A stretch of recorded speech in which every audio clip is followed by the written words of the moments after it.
talking about diabetes. So are we game for it, sir? I feel very bad for the children of today.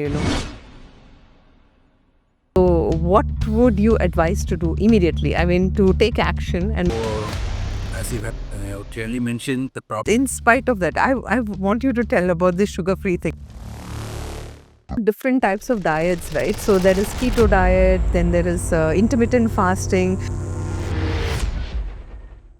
Hello, everyone. Here we have Dr. Ebenezer, who is a renowned general physician come diabetologist. Welcome. So it is very interesting to have you over today because we were thinking about talking about diabetes.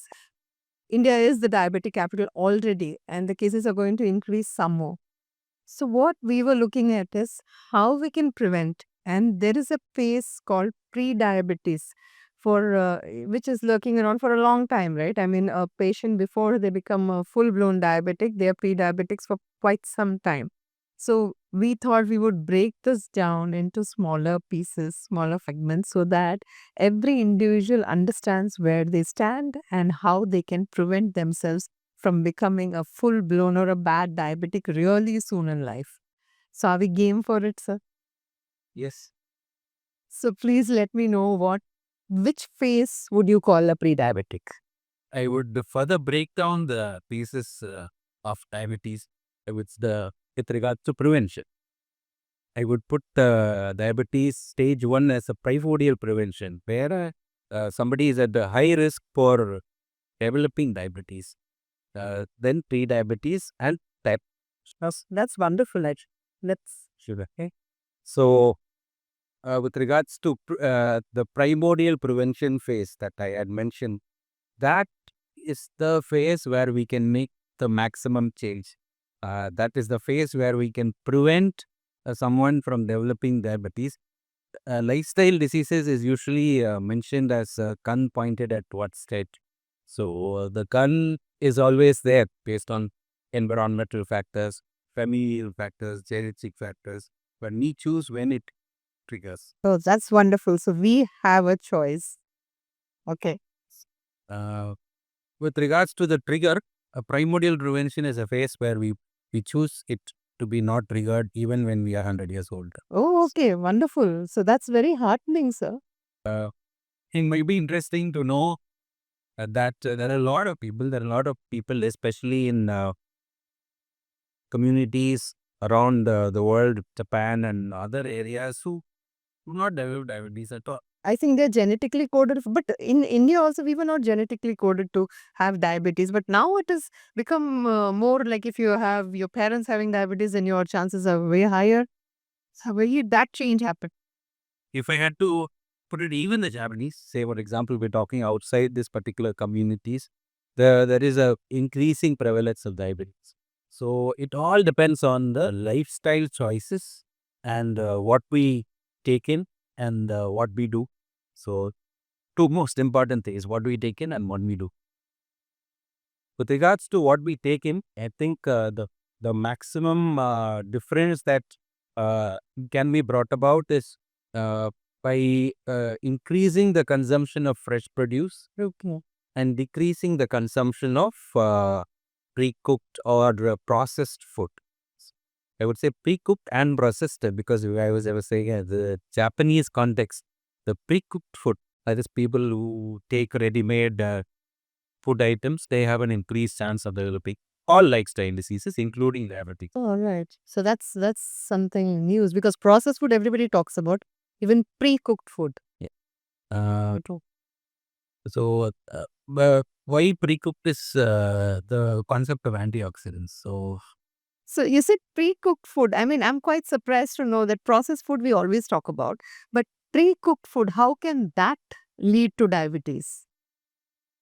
pre-cooked food, that is food that is already prepared and then reheated, that's becoming a very common culture. It was in the West. I think now all of us are going into it. There are chapatis, parathas. Meal is a whole meal. So what it leads to is the destruction of the already present antioxidants. So so there's nothing like freshly preparing cut vegetables or a salad or even a curry. So with freshly prepared food makes big difference in development of diseases apart from processed. So processed food, we all know, needs to be processed and needs to be need to have a long shelf life. So there are a lot of additives that invariably lead to damage in our body, leads to oxidative stress in the body, and then leads to lifestyle diseases. If you see all lifestyle diseases, it's one common pathway, that is oxidative stress and oxidative damage. That's absolutely real because in olden times, as I said, genetically we are now of course our genes have changed a lot more, but earlier it was we used to never get lifestyle diseases. I think especially India, we were actually having more of infectious diseases. Now the tables have changed. We are having more lifestyle diseases, and the top of the list is diabetes. Diabetes capital of the Capital, world. yeah. So that's something that we need to work on. We don't want to be the capital of the world. True. That is not something which we should be proud about or can be proud about. So I think we should work towards helping more and more people overcome this. Uh, so a primordial, I would say, is touching audiences. So touching the group, working with the group that is going to school, working with the group that is going to college, especially working with groups who are preparing for competitive exams and preparing for competitive exams after the college studies, because that is where diseases start to come in. So you might be wondering, how does that happen? Uh, so what we should encourage is our children, especially in schools and colleges, to have an active lifestyle. They should have a physical education period, which is at least 40 minutes to 1 hour every day, so that and that should be followed continuously. It's not a weekly once activity; it's a day. And as far as we remember, most of us used to have a garden or a road where all of us played for some time. Now the culture has changed. Everybody is inside the houses. The next most important thing is sweets, savories used to be something that we had occasionally during festival seasons, and a few savories in the evening when we come home. But it has become the food of the young nowadays. So Eating sweet things also is that's one of the major reasons. I think the spikes in the sugars are very. So the concept of glycemic variability, which young people are not supposed to have. They're supposed to have a very stable sugar. You check the sugar pre-meal and you check it 2 hours or an hour after meal. They're supposed to have a very stable sugar, which is not the case with youngsters today. So they might not have a high HbA1c, but the glycemic variability starts very early. That's one heralding sign there. Yes. So when we check the sugars, there's a lot of variation in the sugars. Second, most important is the stress that they might be subject to. A lot of exams of competition. That's really getting too much. If it, Or gets on the kids a lot more than they should go through actually. it sort of stresses them beyond what they should be stressed about. And I feel very bad for the children of today. I think in our times also they said we were stressed, but now I feel we were only telling about stress, but actually we were not stressed. Today's child is really stressed. and I feel what happens with the stress is they forget their exercise. That's the first thing that it goes out of life. I think they do what is comfortable for them, right? They do what is comfortable. Because not only that, I mean, when you are stressed, you're trying to approach or do something which gives you comfort. So that's what I meant. Not comfortable in a sense that they're lazy and they don't want to do it, but it's just that you seek comfort. Everybody's like that, right? It's just normal human nature. Yeah. But the long term, it Yeah, has it's really its own bad. Yeah. problems. It has its own problems. They That's the first thing that goes up. They will stop exercising. They stop playing. It's forget about exercising. They stop playing. Playing is a wonderful thing. It is not just an aerobic exercise. It also incorporates strength training. So somebody is playing football. They're not just doing normal running. They're going to increase their pace. They're going to decrease their pace. So it's both cardio and then some amount of strength training also goes into each and every game. May it be a football or a volleyball, which is something that goes out as soon as competitive exams comes out. I'm Mr. Uh, that is where primordial prevention fails. So I feel our population, which was a very hard-working population, has suddenly become a very knowledgeable population, but our health has gone out of the windows. So that's primordial prevention. And that itself is a big subject in itself, looks like. Yeah. Yeah. Because and games, I also tell my patients who are younger, they always come and say, "Which I joined the gym, I'm doing this, I'm doing that." I look at them very sadly and say, "Why would you go to a gym? I mean, you should go and play with your friends." And that's one more thing. The psychology also of the child is altered a lot more nowadays. So the stress is more because you don't share it with anybody because you don't have anybody to share it with. So that's again a issue. That's one I feel a very important aspect of it because the news is that the diabetes is going to increase dramatically. So it's about 12% of the population, with another 10% of the population be the pre-diabetic, diagnosed or subclinical. But what the predicted population is expected to go out near about 30%. Like alarming. Huge number. And Correct. 10% in the pre-diabetic stage is like huge for our population. It's too huge. Uh, so prevention Yes. to save our future population. Uh, Prevention for the present young people who are at work in software, uh, who are at work in factories. And what has happened is even an active profession like farming has become, it's not hard work as of now because of the machinery. It's good development, but what we've lost is our health in the process. Uh, so, with regards to prevention, that is preventing from becoming a diabetic from a pre-diabetic stage. So, when do we call somebody pre-diabetic? Their HbA1c is between 5.7 to 6.5. Their fasting sugars are hovering around 100 to 126, and their after food sugars are around 140 to 200. Usually checked twice because we need to confirm that they are falling in the cleavage. And when do we check?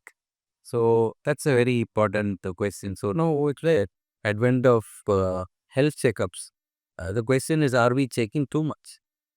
Yeah, at times checking too much. But then one more thing is we are not checking early enough, is what I think. Because everybody is like now, with all the awareness cost, everybody in their 40s feel no, we should check ourselves regularly. But nobody is doing it in their 30s. But then there are so many diabetics in their 30s itself. Exactly. So exactly that is something that I would any forum that I get, I try to bring forward. So the guidelines, which are where when do we lay guidelines? We lay guidelines based on studies that is done on a large population of people, and we realize we are missing the health of a large population of people because we decided not to test. So health checkups is mandatory, and I would emphasize with the present increase in diabetes among school and college going children to start. Oh my, that's really a day. So the question of whether we are checking early, I don't think is a relevant question in the present day scenario. With, as I had mentioned, the children's lifestyle being very different from the previous generation. Just one generation before, maybe it would not have been prudent to check school children sugars, but anybody over the age of 15 who's obese, anybody over the age of 15 who is sedentary, with a significant family history of diabetes. So, what a significant family history of diabetes when their father, mother, or the grandparents have diabetes, that is a significant history of diabetes.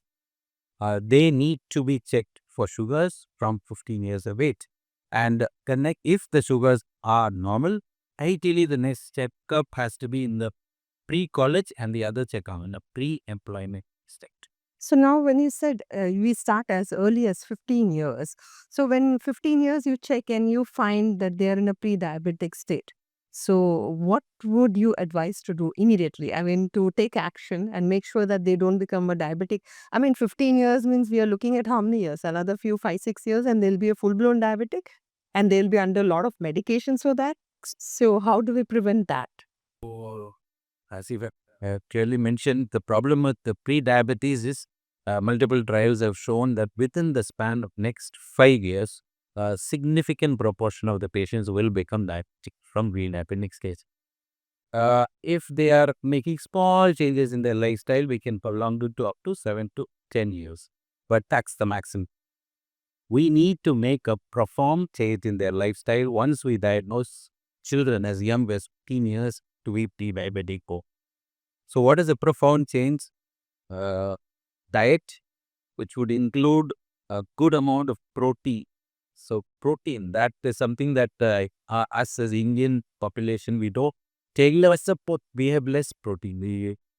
Sometimes the main source of protein for children is tiltil, sambar, and the idlis and dosas. They don't even eat eggs. It's not the parents' fault. Children refuse to eat, but we have to train them to take a good amount of protein, a good amount of vegetables and fruits. So there's a lot of misconception of fruits being not very good for diabetes. That is not the case, especially the pre-diabetic. They can take fruits. It's the things to avoid is processed food. So we need to train them from school days at processed food occasionally as a treat, good, but never as a daily routine or even a weekly activity. I think processed food is one thing which shoots up the blood sugar levels real fast Really high. because they have the maximum, what's the glycemic index. Yeah. So it's the worst kind of food because the child eats it, he gets a big sugar spike. But the problem is that glycemic variability goes up, and that affects not just the blood sugars, it affects the heart, infects the kidney, and affects the pH. So that is something that we have to make a big change. So adequate protein in the child, uh, uh, lifestyle change where we avoid processed food, and encouraging with, let's not say the child needs to go and do some hectic physical activity, a good amount of aerobic exercise like running, cycling, swimming, with a little bit of strength training here and there. So good warm up and a little bit of jumping and skipping, and all that will surely help the child to actually prevent the child from developing diabetes or quite a lot of time. So there are a lot of examples of children who are pre-diabetic at the 30, 35, 40 years, they don't have a diabetes. So that is one place where we can make a dramatic change in the child's life or even a young adult like college going. So there's a lot of scope on that then. And I think all parents should be alert of how they can take care of their child and make sure that they don't push them to become a diabetic. And with regards to and young adult population with the office going chaps or girls who are in their 20s, early 20s. That is another place where the sugar spike. So why it spikes? They are out of their home. They eat food outside. Again, the protein content is very less. Or sometimes they think they are dieting or fasting and they miss out on the protein content with a good amount of antioxidants, which kids miss. So they're not at home. They're not going to eat freshly cooked vegetables, they miss out on fruits. So that is where the problem happens. And occasionally, the lifestyle of a late night lifestyle, going for movies late in the night, coming back, not sleeping properly, all that increases the oxidative stress on the body. And as I had mentioned before, oxidative stress is the common pathway, not just for diabetes, it's for coronary artery disease or heart attack. It's the common pathway for cancer. Yeah. So it's a big problem. I think that's where all the diseases are on a rise. Yeah. Yeah. So there again, I would for young adults, these lifestyle changes makes a big difference. Uh, Mainly avoiding processed food, good amount of protein, that is, and adequate amount of vitamin D, sunlight exposure, or is if your vitamin D is actually very low, supplementation to vitamin D is also supposed to help. At shown in multiple trials on and off that there's a good chance of preventing diabetes with adequate vitamin D. Some because of Where common studies to prove it. Okay. because of common pathways. All right. Okay. That's quite interesting. So, and if you have to give one hack, I mean, to a youngster who is like a busy, now we see a lot of youngsters who are so aspiring, and it's so nice to see a population like that. But nevertheless, after a certain age, they have either strained themselves too much or they're taking wrong decisions with the lifestyles. And also, what would be that one hack you would say, like in a diet, you make this change and you will be fine? So, what would you say? Uh, I would say two. I can't put all my eggs in one basket, but just three things. Uh, a balanced diet. Minimum of at least half an hour of exercise, but your case walking, right? Walking. Walking, simple exercise. Even at your work, you take a 10-minute walk after each meal.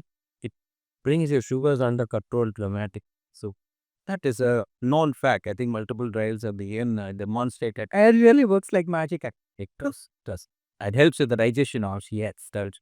So at least 30 minutes of walking, but if possible, since you're young, a little bit more could actually help. And adequate rest. Adequate rest would be for a young person in your 25-year-old could be at least 7 hours to 9 hours. 7 hours, at least target 8 hours that we would rest. And it's not that they have to sleep in a sense, deep sleep only for 8 hours or something like that. You can sleep for minimum at least 6 to 7 hours is must, right? But apart from that, relaxing your body is also important because I think the cell rejuvenation happens only at that point of time. Though we know everything, we tend to say, no, we can brush it off because we are young and you're more resilient, you're more strong and you can go on. All that is fine. But somewhere you have to take a call where you should put the full stop, I think. I always tell my patients when they are having hectic lifestyles and they want to, achieve a lot of things in life, they always say do everything and eating outside is so common and everything. Then I'll always tell them to increase the antioxidant in their diets. That I felt is one good change. It takes you a long way. So if you can't do it with fruit, vegetables, raw vegetables are good if you can take it. Otherwise, at least sticking on to 2 or 3 fruits a day should be very, very helpful. Sometimes many of them are very well learned and they take a proper diet. They follow a lot of things. In spite of that, there is a problem. So I attribute it to the hidden sugars. I mean, would you align with me or would you want to contest this? Whatever is fine. Yeah. Uh, Hidden sugars is an important part of the way take lifestyle, uh, especially as I mentioned, really, even small concepts like eating just cornflakes in the morning. Those things make your sugar lose big and say Yeah, but you wouldn't add the sugar, but the sugar is already there. it's already there in the food and already there. And you think it's okay, it's healthy, and you eat, but you're not balancing. So the concept of balancing, I think, has come a long way nowadays, and everybody is about you have to balance your carbs with fiber, and you have to balance it in a little bit of essential fats that needs to be there. If we are not doing that in any of the meal, we're just going to take carbs or hidden carbs for the sugars are going to spike, and any sugar spike need not have a high fasting or a high after food sugars, but any spike immediately after the meal affects the parts. It's really sad. One is the cereals and of course the drinks, no energy drinks nowadays. Yeah, they are supposed to boost energy and they're sugar free also. But in spite of that, I want you to tell about this sugar free thing. In spite of it being sugar free, how does it hurt you? The problem with just us going by the sugar-free type and not seeing what each of the contents does to a body is that they miss on something known as stress hormones, which is essentially being triggered by any energy drink that we take. So you want to have something and we want to feel rejuvenated. But what we are doing is we have this evolutionary uh, urge in us to do something fast, do something quick, and then disappear from that place, which is the flight and fight response that we have. And we have to use it only when we are in a fight or when you want to have a flight. It's not something that we should have every moment, every On a regular basis, that's not the right thing to do. so these stress hormones are being triggered by the so-called energy cravings. So there's a shoot up of cortisol, there's a shoot up of adrenaline that happens, and these hormones they try to mobilize the sugar from all our stores, and there is a sugar spike that happens with it. So we need to be quite aware of what each and every component of the sugar-free drink does to us. Actually, when you need more energy or you're going to get yourself more energized, you're telling your system make more sugar because I need it. Exactly, exactly. So, and we have hidden stores all over our body, and the drink is going to shoot it off. So, yeah, that's certainly. That's something which we never break down. We think we know to read labels, we know what exactly we are taking, and what we know that is right for us. But you never know what it does after it enters your system. So beware whenever you are reading the label, what else it can do to you and how it can hurt you. So I have seen a lot of WhatsApp messages. Our WhatsApp Academy teaches us a lot of things, and I've read also that the best time to consume sugar is after a meal because that helps increase the dopamine level in your system. To a certain extent, it's true. I want you to explain that a little more. Yeah. This is actually that's true. So what happens is we got to balance the sugars that we're going to take later with a good amount of fiber. So take your vegetables first. Obviously, you need essential fats. So going oil free completely is not the healthiest thing, but you need the essential amount of oil. So mix that, and then you can take your carbs. There's the occasional dessert on, with a little bit of sugar. So what happens is by the time the sugar enters the body, there's adequate amount of the so-called incretin that is produced, the GLP-1 that is there in the body. So that is going to give good amount of insulin that is going to buffer the sugars that we take. So the best time to take sugar is the end of the But we have to keep in mind that it is not end of a processed meal or something you're binging outside. So if you're on a fast food joint and you have understood this, that after a meal you can take your sugars or your desserts, it's fine once in a while, but not on a regular basis that you have a binge diet on something really not good enough. And then you say, no, it's good for dopamine. No, I think that's a wrong concept. Yeah, that's not.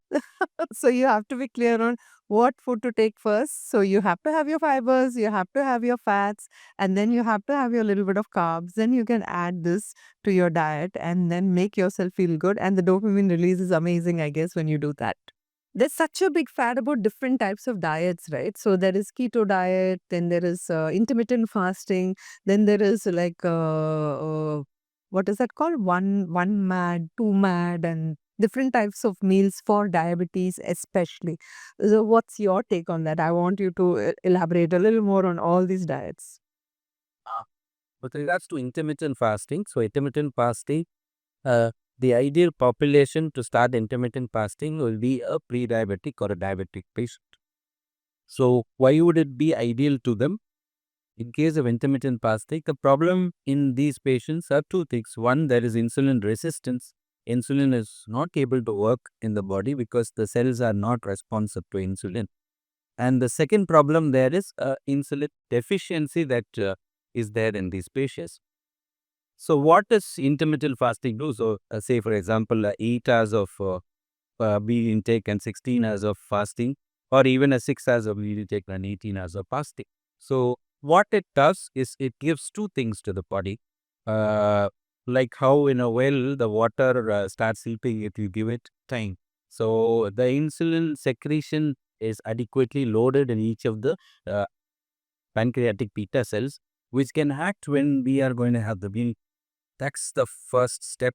The second step, when we are fasting, so what happens is body realizes that we have less glucose in the body. So what it does is it increases the insulin sensitivity of the cells, whereby now the cells which didn't want the insulin to come near them suddenly say, okay, come open our doors, bring all the sugars inside. So that way the insulin sensitivity also increases. So both these dramatically affects in the sugar control of these patients. And second important thing is I would like to mention with regards to intermittent fasting is you need to be aware there's also the concept of a nominal or a total calorie need of each person. So the problem with intermittent fasting in patients is they think that they can eat whatever they want in the 6 hours. It is not that. So you have to keep in mind the amount of calories that you're going to take. You're trying to eat a percentage of that, say for example 70-80% of that within the 6 hours or 8 hours. We're still going to keep a little bit of calorie deficit and follow intermittent fasting, which is actually in a lot of patients, we realize that their sugars come down well, the HbA1c comes down well, and they are able to come down on their medicines, bring down their lows of medicines to a good extent, and the pre-diabetics we are able to reverse. That's great news, right?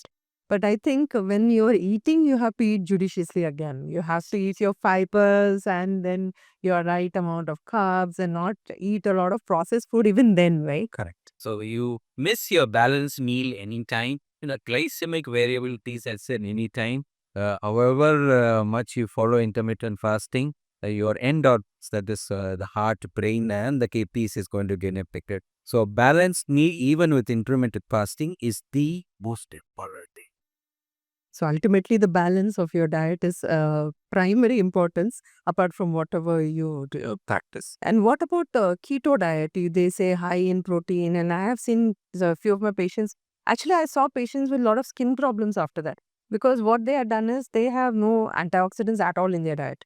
They are a lot of, I think our genetic coding is not for that kind of a meal, is what I presumed. What would your take be on that? Keto diet is cheat diet. So we are trying to, it's not a cheap meal, it's a cheat diet. So what we are trying to do is we're going to trying to cheat the body into utilizing our own fats, and we'll making it forget about carbs.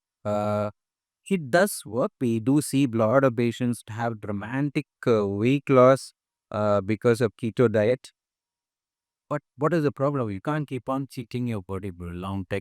I do have personally, so with regards to studies, maybe the numbers are not very high to quote uh, the effects and the side effects. But personally, I do have seen patients who have developed cardiac complications. Oh, that that's really alarm because of the high fat intake.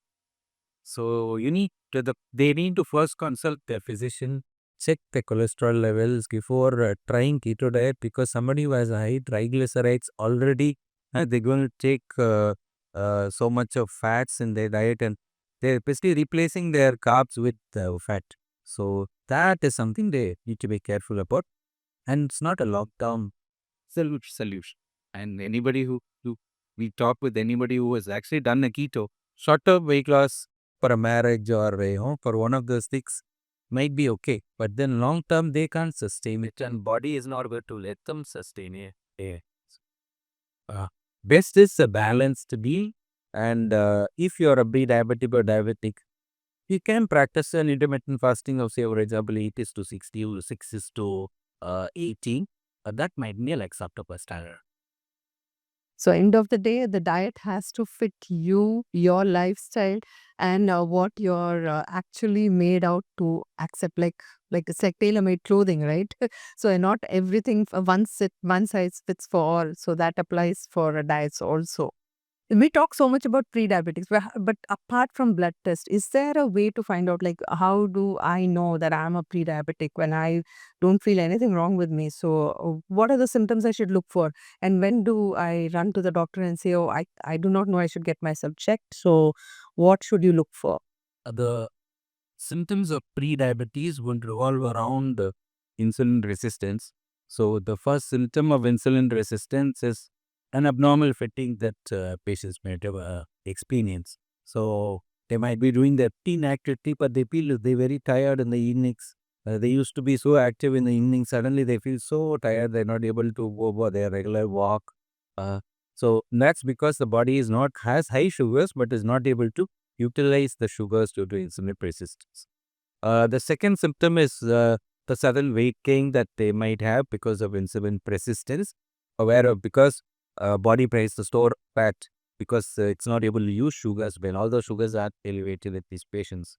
Uh, Third is dermatological signs. They might have a skin tag, they might have acanthosis nigricans, that is the pigmentation in the skin.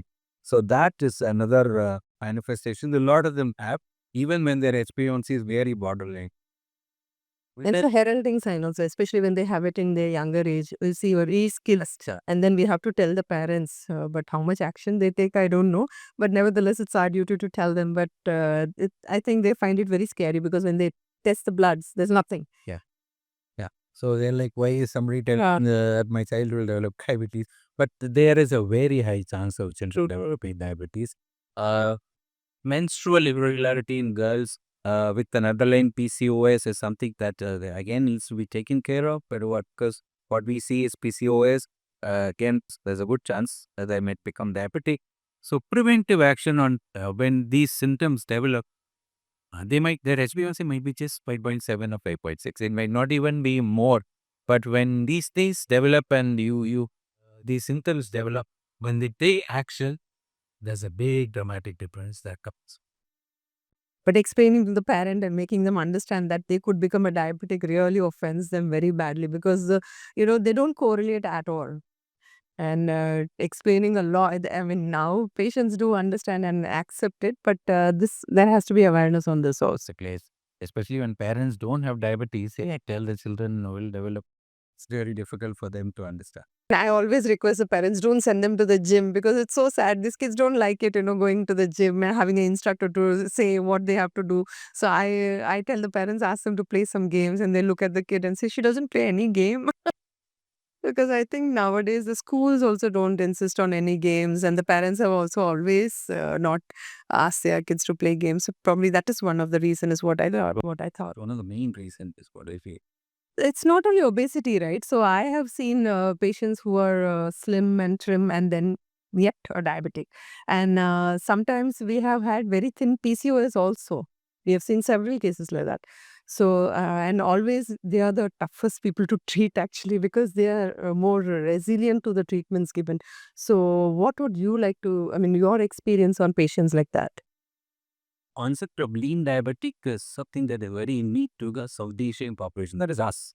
Uh, West doesn't see much of we and diabetics unless they have type 1 diabetics. So lean diabetes is very unique to us, and most of our population actually would be a lean diabetic. So we see a list of patients in diabetic OPD. Most of them are lean diabetic. That is partly due to our genetic makeup and also due to our diet. So just because somebody is thin doesn't mean they are non-diabetic, and just because somebody is obese doesn't mean that they are going to become diabetic. But obesity leads to other components of metabolic syndrome also. So need to be careful, and that is again another reason why each forum I say we have to screen. We have to screen, and the earlier the better to screen. There's so much of a fad about protein rich diet. But, sometimes some older people, especially, they come and say, what is this big fad about protein? I mean, we had vegetarian food only. We had we have good protein. We had good protein in the diet. So, where is the miss, right? Like in today's generation, where are we missing out?